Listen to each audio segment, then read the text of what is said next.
महात्मा बुद्ध की प्रेरणादायक कहानी। गरीबी और दुख का असली कारण। बहुत समय पहले की बात है। एक गांव में एक गरीब व्यक्ति रहता था। उसके पास न धन था, न सुख सुविधाएं। वह दिन रात मेहनत करता, फिर भी उसके घर में दुख और अभाव बना रहता। एक दिन वह व्यक्ति महात्मा बुद्ध के पास पहुंचा और हाथ जोड़कर बोला, भगवान, मैं बहुत गरीब हूं। मेरे जीवन में इतना दुख क्यों है? क्या गरीबी ही मेरे सारे दुखों का कारण है?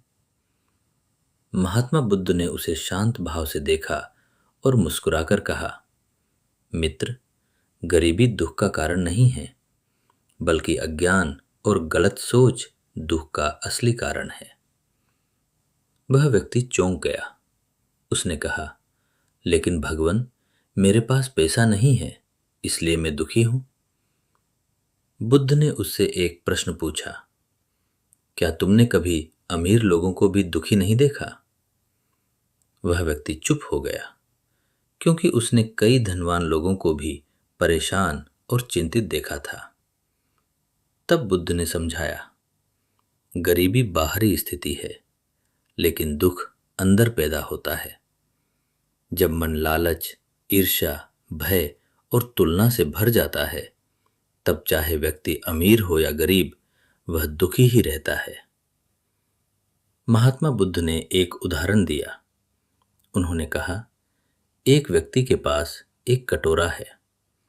अगर वह कटोरा छेद वाला हो तो उसमें कितना भी पानी डालो, वह कभी भरेगा नहीं।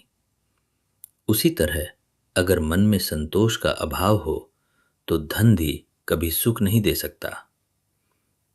फिर बुद्ध ने उस गरीब व्यक्ति से पूछा, तुम्हारे पास क्या क्या है? वह बोला, मेरे पास मेरे हाथ हैं, मेहनत करने की ताकत है, मेरा शरीर स्वस्थ है और मेरा परिवार है।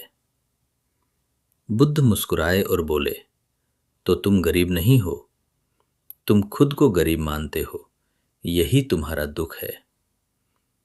उन्होंने आगे कहा, दुख का असली कारण यह सोचना है कि मेरे पास जो नहीं है वही चाहिए।